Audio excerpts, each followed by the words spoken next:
নমস্কাৰ বন্ধুসকল, welcome to my YouTube channel. আৰু আজি আমি আহিছিলোঁ গৌৰীসাগৰ পুখুৰী পাৰলৈ। আমি আচলতে আহিছিলোঁ ইয়াত এনেই অলপ টাইম পুখুৰী পাৰ চাম আৰু হেৰি কৰিম, ইয়াতে অলপ বহিম, বতাহ খাম বুলি ভাবিছিলোঁ।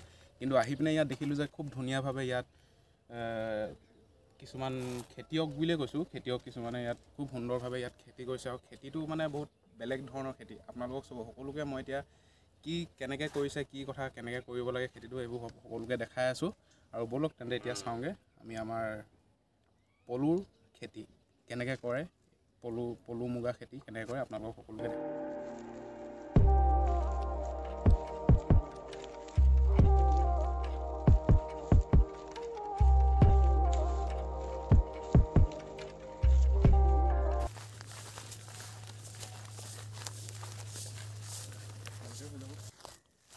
এতিয়া এই আমাৰ সৈতে আছে আমাৰ বাইদেউ এজন আছে। বাইদেউ আপোনাৰ নামটো? গোপাল দুৱৰা। গোপাল দুৱৰা ন? এইবোৰ মানে এৰী মুগা এইবোৰ খেতি কেনেকৈ হয়? গছ মুগা হয়। এইটো গছ মুগা ন? আৰু এইটো খেতি আপোনাৰ মানে কোনটো ছিজনত কৰে? এইটো গোটেই 12 মাহ হৈ থাকে। গোটেই 12 মাহ। আৰু ইয়াৰ পাতটো কি, মানে এইটো কি পাত? হেৰি চুম গছৰ পাত খায়। চুম গছৰ পাত খায়, হেঙালু খায়, দীঘলতি খায়। দীঘলতি। আৰু কিমান দিনত মানে এইটো কিমান দিনত পকেগৈ? সেইটো 1 মাহত পকি যায়। আৰু একো ইয়াত মানে হেৰি কি কয়, বেলেগ চৰাই তৰাই একো আমনি কৰা একো হেৰি চৰাই আমনি কৰে ন? বৰকলি বুলি কয়। বিভিন্ন ধৰণৰ চৰাই আৰু এতিয়া কিমান দিনলৈ এইবোৰ পকিবগৈ? এইবোৰ আৰু 10 দিন 12 দিনৰ পিছত পকি যাব। 10 দিন 12 দিন। আৰু বাকী ইয়াৰ হেৰিটো মানে ইয়াৰ যোনটো হেৰিটো বাঁহটো সাজে যে, সেইটোতো কিবা কাপোৰ চাপোৰ বনাবলৈ পায়, সেইবোৰ ক'ৰবাত চাপ্লাই দিয়ে নে নিজে? আমি বেপাৰী লৈ যায়। বেপাৰী লৈ যায়। তেওঁলোকে সূতা উলিয়াই। আমি সূতা হিচাপে আৰু এইটোতো খাবও পাৰে হ'বায়? এইটো লেটাটো খায় আৰু যেতিয়া ভাল আনিব সূতাটো উলিওৱাৰ পিছত। আৰু বাকী ইয়াৰ হেৰিটো মানে কি কয়, কি বুলি কয় এইটো, কি কয় বোলো এইটো হেৰিটো মুগাটো যে, মুগাটো হেৰি এইটো খায়ো নহয়? এইটো এতিয়া এইটো বেয়া হৈ গ'ল নেকি আপোনাৰ? নাই, বেয়া হোৱা নাই। গৰমৰ কাৰণে অকণমান হেৰি আমাৰ ঘৰত যে যোনটো পোহোঁ যে, আমাৰ ঘৰতো এটা পোহে, সেইটো মানে এৰী মুগা হয়। এৰী মুগা সেইটো আপোনাৰ পাতটো বেলেগ, কিবা এনেকুৱা এৰা পাত নেকি? সেইটো এৰা পাত। আমাৰ গাঁৱতো মানে সেইটো হেৰি কৰে। মুগা পোহে, পাত পলু পোহে। নুনী পাত যিটো খায় সেইটো পাত পলু। আমাৰ গাঁৱত সেইবোৰ খেতি হয় বাৰু, আমাৰ ঘৰতে কৰে এতিয়া এনেকুৱা এইবোৰ হেৰি কৰি তোলে। খালি সেইটো মানে ইয়াতকৈ কমপ্লিট বেলেগ। সেইটো অকণমান বগা নিচিনা আৰু ইমান হেৰি নহয়, এইটো পূৰা সেউজীয়া। সেইটো ভিতৰত পোহে। ই পকি মানে তললৈ নামি আহে, কিন্তু সি পকি পেলাই ওপৰলৈ গুচি যায়। সেইটো চিষ্টেম। আৰু এইটো কেনেকৈ গছ হেৰিবোৰত এইবোৰ এতিয়া কি হেৰিয়ত দিয়ে মানে? এইবোৰ এতিয়া গছৰ এইবোৰ প্ৰথম খৰিকা বান্ধি দিওঁ ইয়াত। গছৰ হেৰিয়াৰ পৰা খেৰৰ পৰা বনোৱা সৰু সৰু পলু ওলাই কণী ফুটি। তাৰপিছত এসপ্তাহমানৰ পিছত হেৰি ডাঙৰ হৈ যায়। পকিবলৈ এই চাংখনত এতিয়া এইখনৰ এতিয়া কি কাম মানে? এইখনৰ পকিবলৈ কাৰণে এইখন নহয়, এইখন এতিয়া ধৰি পেলাই বেলেগত লগাব লাগিব। হেৰি হৈ গ'লে মানে আপুনি লৈ যায় ন ইয়াৰ পৰা? মানে পাত একেবাৰে বোলে হেৰি হ'লে পাত কমি পেলাই যেতিয়া নামি আহিব সিহঁতে খাবলৈ নোপালে মানে নিজে নামি আহি গুচি আহে, তেতিয়া ধৰি আকৌ বেলেগ পাত থকা গছত লগাব লাগিব। এতিয়া বাকী আৰু আপুনি কেনেকৈ হেৰিটো কৰিছে দেখুৱাওকচোন বাৰু, সেইটোকে চাওঁ। তাৰপৰা মুগাকেইটা এৰাই পিনে কোন গছৰ ক'ত দিবগৈ এতিয়া? এইবিলাক এই পাত থকা গছত দিবগৈ লাগিব। এইফালে যি চাইডে পাত আছে চুইছোঁ, একো নহয়। মোৰ বাৰু একো ভয় নালাগে বাৰু, ঘৰতে আমাৰ হেৰি আছে, হেৰিটো কৰে। কিছুমানে খালি ভয় কৰে এইটো। খাবলৈ খুব তেলি হয়। তেলি বহুত। কেচেৰু পাত খোৱাসকলক কয় আপোনাৰ এৰী পলু। আমাৰ যোনটো এৰী মুগা যোনটো যে হেৰিয়ে খায় যে, আমাৰ এতিয়া কিছুমান আমাৰ ঘৰত যোনটো এৰী পাত খায় যে, সেইটোৱে কেচেলু পাতো খাব পাৰে। কেচেলু নহয়, আচলতে কেচেৰু পাত কয়। কেচেৰু পাত, কেচেৰু, নুনী আৰু চুম। জেনেৰেলি এই 3টা মুগাই 3টা গছ খায়। 3টা গছ মানে সুকীয়া সুকীয়া। নুনী গছ আৰু সৰ্বসাধাৰণতে আমাৰ যিটো কেচেৰু গছ, ঘৰতে থাকি খেতিটো কৰিব পৰা যায়। কেচেৰু গছ, সেইটো কয় কেচেৰু এৰী পলু। আৰু নুনী পাত যিবিলাকে খায় সেইসকলক কয় পাত পলু। আৰু এইটো চুম গছটো, চুম গছতে বস্তুটো আমি খৰিকা হিচাপে খৰিকাটো লগাই দিওঁ। এই চুমৰ পাতখিনি যি মুহূৰ্তলৈকে মানে থাকে, সেই মুহূৰ্তলৈকে সিহঁতি গছৰ ওপৰতে থাকে। আৰু যি মুহূৰ্তত পাতটো শেষ হৈ যায়, সেই মুহূৰ্তত মানে সিহঁতে নামি আহে। নামি আহি আকৌ আমি নেক্সট মানে এটা পাত থকা গছত লগাই দিবগৈলগীয়া। ইয়াৰ সৰ্বসাধাৰণতে ইয়াত 4টা ছাল কাটে। 1 নম্বৰ ছাল, 2 নম্বৰ ছাল, 3 নম্বৰ ছাল, 4ৰ্থ ছাল। 4ৰ্থ ছালখন কাটি সি 7টা দিন বা 8টা দিনৰ পিছত মেচিয়ৰ হয়। আৰু সৰ্বসাধাৰণতে জাৰুৱা দিনটো বেলেগ কথা। জাৰুৱা দিনত আপোনাৰ বিশেষকৈ আঘোণৰ পৰা যিটো ফাগুনৰলৈকে মুগাটো আমি পকোৱা, সেই মুগাটোত দিনটো বেছি পৰিমাণে খায়। এই মুগা বাঁহত সৰ্বসাধাৰণতে আমি 3টা বা 4টা দিনত এই প্ৰথম ছালখন কাটে। চতুৰ্থ ছালখন দ্বিতীয় ছালখন 2টা দিন বা 3টা দিন পাত খাব। পাত খোৱাটোৰ পিছত সেই ছেকেণ্ড ছাল 4 দিন 6 দিন তেনেকুৱা মূৰে মানে 4 দিন 6 দিন নালাগে। 6 দিন নালাগে 3 দিন 4 দিনত মানে সেই পাত খাই আকৌ নেক্সট ছালখন সি সলাব বিচাৰে। মানে 4খন ছাল যেতিয়া কাটিব আৰু তেতিয়া আমি সৰ্বসাধাৰণতে মাইকী ওলোৱা বুলি কওঁ।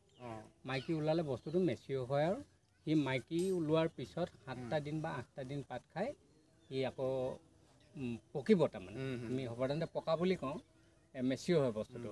আৰু 7টা দিনৰ পিছত সি যেতিয়া মেচিয়ৰ হৈ পকিব তেতিয়া তাৰ মানে বডিৰ পৰা এটা চাউণ্ড ওলায়। সেইটো মই চাব জানো, খৰখৰীয়া এনেকুৱা শব্দ ওলায়। সেই শব্দটো হ'লে আমি গম পাওঁ যে মুগাটো পকিলে। পকা উঠাৰ পিছত আমি শুকান পাত আনি সৰ্বসাধাৰণতে আজাৰ পাতবিলাক ব্যৱহাৰ আমাৰ এতিয়া কি হয় এই মুগাটো আপোনাৰ পুহিলে মানে আপোনাৰ কলপাত, শুকান কলপাত আনি পিনে শুকান পাত বা এনেকুৱা বাঁহ পাতো দিয়ে, তামোল পাতো দিয়ে। আনি পিনে এটা গোটাই পিনে এনেকুৱা খৰাহি বা ডাঙৰ হেৰি এটা আমি জালি বুলি কওঁ। জালি বুলি এনেকুৱাটোত গোটাই পিনে মুগাবোৰ থৈ লওঁ। সাধাৰণতে মানে বাঁহটো যিমানেই ভাল হ'ব সেই ভাল হ'বৰ কাৰণে আমি আজাৰ গছৰ পাতটো বেছি শুকুৱাই পিনি জালি বনাওঁ। তেতিয়া তাত মানে বস্তুটো এটা ককনটো যিটো ককন বুলি কয় সেই ককনটো মানে ভাল হয়। এই ঠাণ্ডা দিনৰ ককনটোৰ লগত তাতো এই জেঠৰ মাহত যিটো ককন ওলাব সেইটো অলপ পাৰ্থক্য আছে। ইয়াৰ বাঁহটো ভাল কাৰণে ইয়াৰ দামটো বেছি। ইয়াৰ দামটো এতিয়া সৰ্বসাধাৰণতে আমি বহাগৰ যিখিনি মুগা পকালোঁ সেইখিনি 3300কৈ লৈ গ'ল। আৰু তেখেতসকলে কৈ থৈ গৈছে যদি মুগা ওলায় আমি 3500 দিম, কিন্তু ককনটো ভাল হ'ব লাগিব। ঠিক আছে, আমি এটা সময়ত 160 টকাকৈ বিকিলোঁ পাৰ 1000। আৰু আজি সেই পাৰ 1000ৰ দাম 3300 to 3500 পাৰ 1000। এটা মুগাৰ দাম এতিয়া সৰ্বসাধাৰণতে আমাৰ 3 টকা 33 পইচা পৰে। 3 টকা 33 পইচা। যিটো মুগা এটা সময়ত 60 পইচা আছিলে। আমি সেই দিনটো পাৰ কৰি ইয়াত আপুনি মানে বহুত আগৰ পৰা আপোনালোকে পুহি থকা 1983 পৰা আমি 1980 এইডোখৰ জেগাতে কয় নহয় এই সৰ্বসাধাৰণতে এতিয়া এই গছডোখৰ আপোনাৰ এইখিনিতো আপোনালোকে নিজে কৰা হয় এইবোৰ গছৰ হেৰি নহয়, এইটো চৰকাৰী ফাৰ্ম। এখন গৰিয়াগৰ চৰকাৰী ফাৰ্ম। এই গৰিয়াগৰ চৰকাৰী ইয়াত কিন্তু এখন চৰকাৰী আপোনাৰ হেৰি ফাৰ্ম আছে বুলি মই গম নাপাওঁ। মই আজি ফাৰ্ম আজি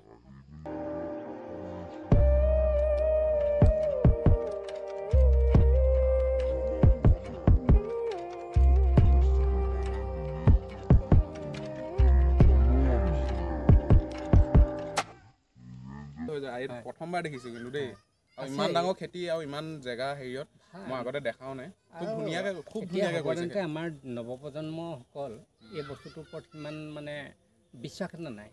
কিন্তু এতিয়া যিটো দাম, সেইদিনা আমি যোৱাটো মাহত এখন চেমিনাৰ হৈছিলে, তেখেত গুৱাহাটীৰ পৰা আহিছিলে আমাক, যে আপোনালোকে নৱপ্ৰজন্মক যদি আকৃষ্ট কৰাব পাৰে, যিমান কোৱালিফাইড নহওক, হাই কোৱালিফাইড হওক, আৰু আছেও তেনেকুৱা হাই কোৱালিফাইড মানুহ এই খেতি কৰি আছে, আগতো আছে, এইফালেও আছিলে। তেখেতসকলক আকৃষ্ট যদি কৰাব পাৰে আপোনালোকক নথৈ মানে কৃতাৰ্থ হ'ব তেওঁলোক। এতিয়া শিৱসাগৰ ফুকননগৰ পৰা 2জন ল'ৰা আহিছিলে যোৱা মাহত, মোক লগ কৰিছিলে তেখেতসকলে। কৈ মোক ক'লে, ৰিকুৱেষ্ট কৰিছে, তেওঁ বহুত মানে বিনম্ৰভাৱে মোক ৰিকুৱেষ্ট কৰিছে যে আপুনি দাদা আমাক কিবা এটা এডভাইচ দিয়ক। তেওঁলোকে ছেগ্ৰিকালচাৰ ফালৰ পৰা ইণ্টাৰভিউ দিছিলে।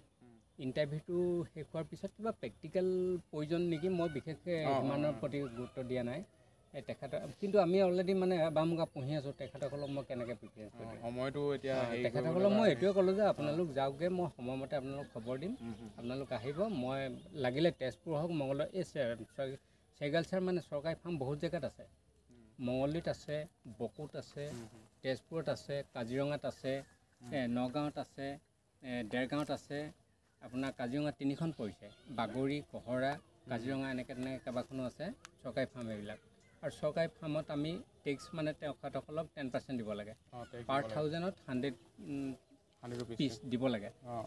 গতিকে লৈ তাৰমানে 100ত 10টা দিব লাগে।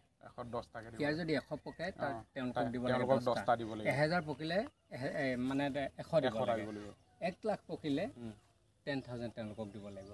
10,000ৰ মূল্য কিমান আমি বেপাৰীক দিয়াৰ এইটো মই আকৌ ক'বলৈ যোৱা নাই। 30,000 আৰু 300টো বাদ দিছোঁ, 33,000 তেনেকৈ পৰেগৈ মানে। আৰু কিবা সুধিব? আৰু কিবা সুধি মানে হ'ল নাই ছাৰ? ইমানখিনি ধুনীয়াকৈ বুজাই দিয়াৰ বাবে ধন্যবাদ। আৰু আপুনি এতিয়া বাকী পিছৰখিনি কেনেকৈ কি কৰে, কেনেকৈ এৰী মুগাটো সেইখিনি আমি আৰু আপোনাক ভিডিঅ' এটা বনাই লওঁ। আপুনি কামখিনি কৰক, আমি আপোনাক ভিডিঅ'টো কৰি ধন্যবাদ দেই। কৃষ্ণ।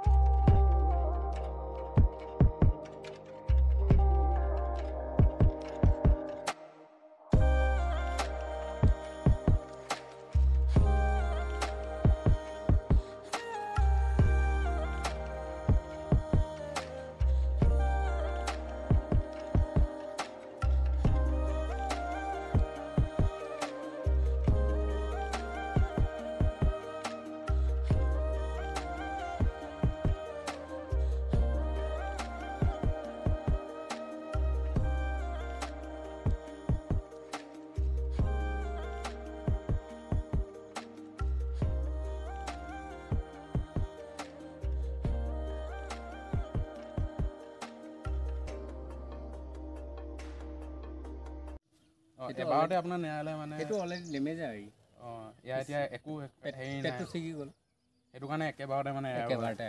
এতিয়া মই আমাৰ ঘৰত পোহা মুগাটো দেখিছোঁ, এইটো মুগা খেতি খালি আজি প্ৰথম আহিছোঁ ইয়ালৈ, মানে প্ৰথম দেখিছোঁ মানে। হয় নেকি? হ'ব দিয়ক, হ'ব। ঠিক আছে বাৰু তেন্তে দেই, ধন্যবাদ। ঠিক আছে তেন্তে বন্ধুসকল, আজি ইমানতে সামৰণি মাৰিছোঁ। আৰু ভিডিঅ'টো চাই যদি ভাল লাগিলে তেন্তে আপোনালোকে লাইক কৰিব, কমেণ্ট কৰিব আৰু